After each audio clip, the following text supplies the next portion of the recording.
विद्यार्थियों का SV children academy Rawla मंडी के इस ऑनलाइन प्लेटफॉर्म पे स्वागत है। तो कक्षा 11 के विद्यार्थी और हम बात कर रहे हैं विषय कौन सा, तो विषय सामाजिक ये इतिहास की बात कर रहे हैं। इतिहास का पहला पाठ हमारा चल रहा था। एक पाठ हमने पढ़ा था कल, प्रारंभिक समाज के बारे में। समय की शुरुआत लेखन कला और शहरी जीवन से होती है, ये बातें हमने कुछ पढ़ी थी।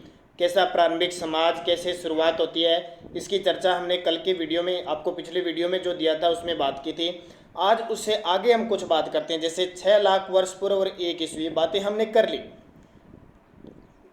आज हमें क्या बात करनी है, अफ्रीका, यूरोप, ये चीज़ें हमें बात करनी है। शायद आप इस सारणी को समझाओगे कि 6 लाख वर्ष पूर्व से 5 लाख वर्ष वर्तमान से पूर्व तक क्या था, तो ऑस्ट्रेलियालोपिकल जीवाश्म थे। तो ये सारणी आपको ज़्यादा पढ़ने की ज़रूरत नहीं है सारी, क्योंकि इनके बारे में आगे जानकारी सारी आ जाएगी, कब से क्या हुआ, कैसे क्या हुआ, तो पूरी डिटेल। जैसे 6 लाख से 5 लाख के आसपास से वर्तमान थे, अग्नि का प्रयोग हुआ, ठीक है, रिवात में पाषाणकालीन स्थल हुआ। तो ये सारी चीज़ें आप अपनी किताब में से आराम से पढ़ सकते हो। मेन मुख्य बिंदु पर हम चलें तो मेन मुख्य बिंदु यहाँ से हमारा स्टार्ट होता है। पहला पाठ अध्याय प्रथम, समय की शुरुआत से हम इसकी शुरुआत करते हैं। तो देखिए, ये पहला हमारा अध्याय है, इसकी शुरुआत हो चुकी है। तो इसको हम पढ़ते हैं, क्या चीज़ है। इस अध्याय में इस बात की चर्चा की गई है कि मानव कब और किस रूप में सर्वप्रथम अस्तित्व में है। ये हम सोचते हैं ना, बैठे बैठे सोचते हैं कि आज हम मानव, हमारी जो जीवन शैली है, शुरुआत कैसी थी, पहले हम कैसे थे, बाद में कैसे हुए, आज हम जिस स्थिति में कैसे होंगे। ऐसा समझा जाता है कि कदाचित 56 लाख वर्ष पहले पृथ्वी पर ऐसे प्राणियों का प्रादुर्भाव हुआ, यानी जन्म हुआ, उत्पन्न हुए, जिन्हें हम मानव कह सकते हैं। इसके बाद आदि मानव के कई रूप बदले। आदि मानव, पहले मानव जंगलों में रहता था, इधर उधर सीधा कोई संस्कृति नहीं थी, कुछ नहीं थी, सिर्फ पेड़ पौधों के पत्तों से, टहनियों से अपने शरीर को ढकता था। कालांतर में लुप्त हो गए।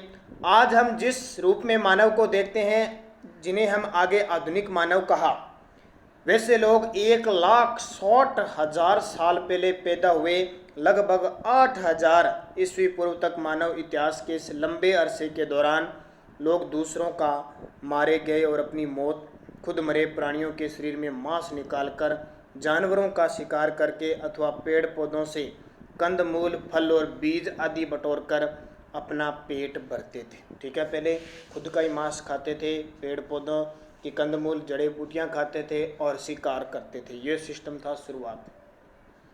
धीरे धीरे उन्होंने पत्थरों से औजार बनाना और आपस में बातचीत करना सीख लिया। पहले एक दूसरे से बोलते नहीं थे।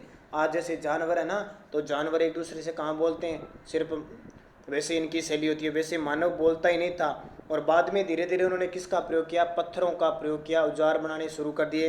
हालांकि आगे चलकर आदमी ने भोजन जुटाने के कई और तरीके बना लिए, पर शिकार और संग्रह करने, यानी इधर उधर से खाने की चीज़ें तलाशने और बटोरने का तरीका भी चलता है, क्योंकि जहाँ उनको शिकार मिलता था वो वहीं जाते थे।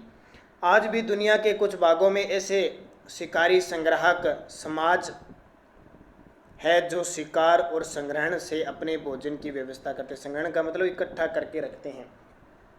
इसलिए हम यह सोचने पर मजबूर होते हैं कि आज के इन शिकारी संग्राहक लोगों की जीवन शैली का अध्ययन करने से हमें अतीत के बारे में कुछ जानकारी मिल सकती है या नहीं। आज हमें आदि मानव के इतिहास की जानकारी मानव के जीवाश्मों, यानी जीवाश्म अवशेष जो मिले हैं ना, उसे पता लगता है। पत्थर के औजारों, गुफाओं की चित्रकारियों की खोज से मिलती है। इनमें से प्रत्येक खोज का अपना एक इतिहास है। अक्सर ही जब ऐसी खोजें सर्वप्रथम की गई, अधिकांश विद्वानों ने यह मानने से इनकार कर दिया कि ये जीवाश्म प्रारंभिक मानवों के हैं। उन्हें आदिकालीन मानव द्वारा पत्थर के औजार या रंग रोगन बनाए जाने की योग्यता के बारे में भी शक था। एक अरसे के बाद इन जीवाश्मों, औजारों और चित्रकारियों के सच्चे महत्व को स्वीकार किया गया।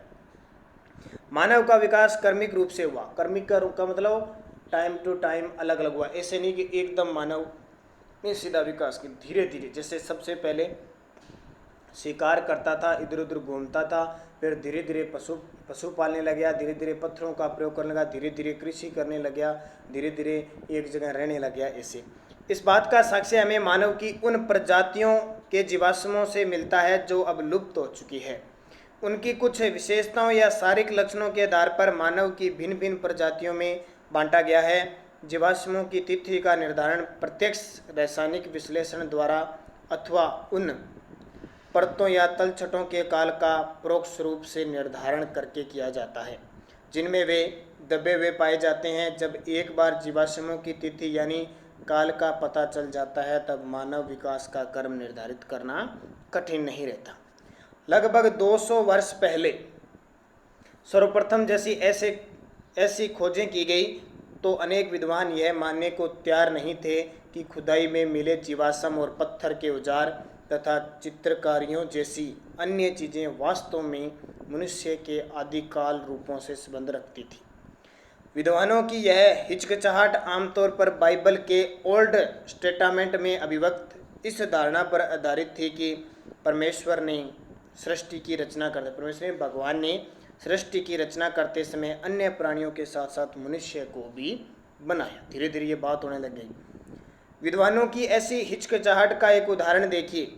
अगस्त 1856 में जब मजदूर जर्मनी के डसेलडॉर्फ नगर के पास नियंडर घाटी में चूने के पत्थरों की खान की खुदाई कर रहे थे तो उन्हें खोपड़ी और एक अस्थि पंजर के कुछ टुकड़े मिले। यानी खोपड़ी और अस्थि पंजर होता है शरीर का जो ढांचा होता है ना, हड्डियों का, उसको कहते हैं।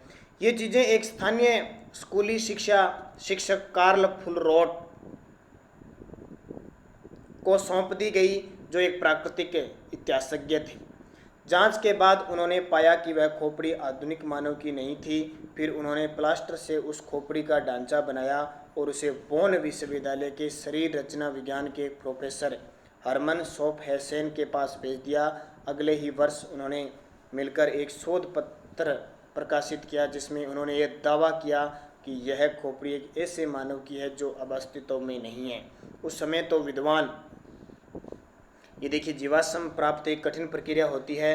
पाई गई चीज़ों की सही जगह जानना उनके काल निर्धारण के लिए बहुत ज़रूरी है। ऐसी चीज़ें मिलती है, देखो ये पत्थर मिला, जैसे ये कहीं खुदाई में ये जगह मिली है इस तरह की। तो ये आगे क्या है कि उनके दावे को स्वीकार नहीं किया गया। जो बताया था ना कि ये आज के मानव की खोपड़ी नहीं है, ये घोषित कर दिया कि यह खोपड़ी एक ऐसे व्यक्ति की है जो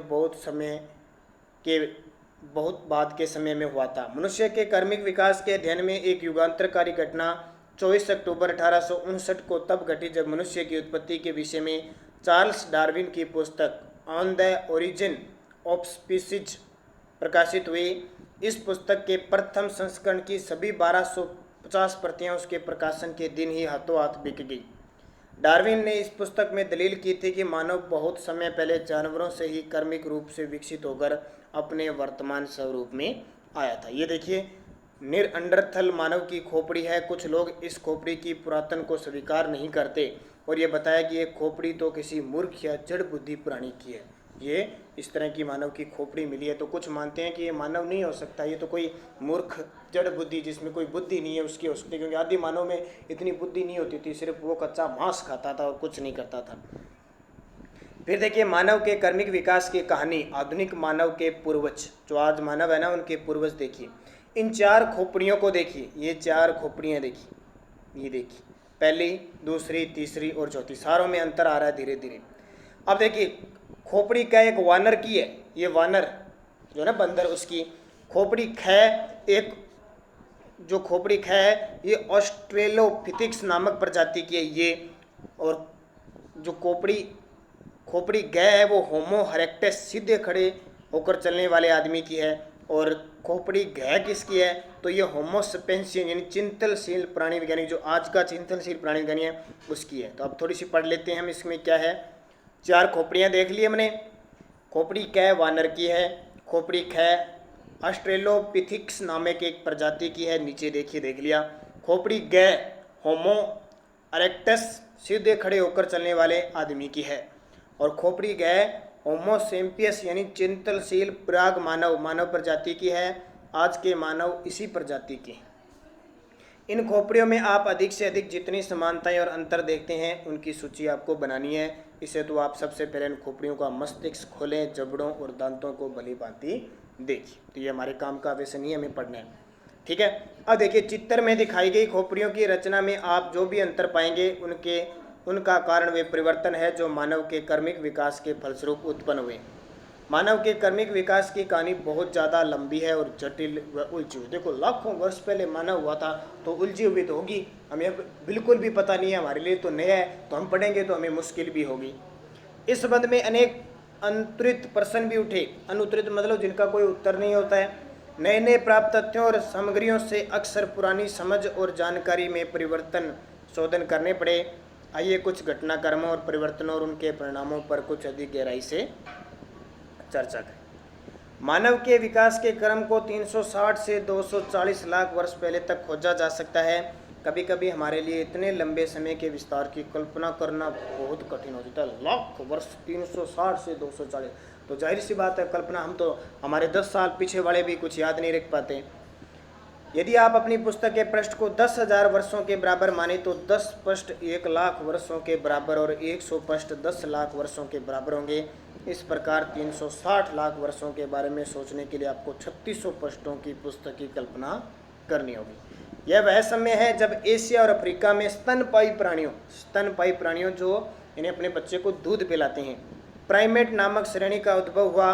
उसके बाद लगभग 240 लाख साल पहले प्राइमेट श्रेणी में एक उपसमूह उत्पन्न हुआ जिसे होमिनाइड कहते हैं।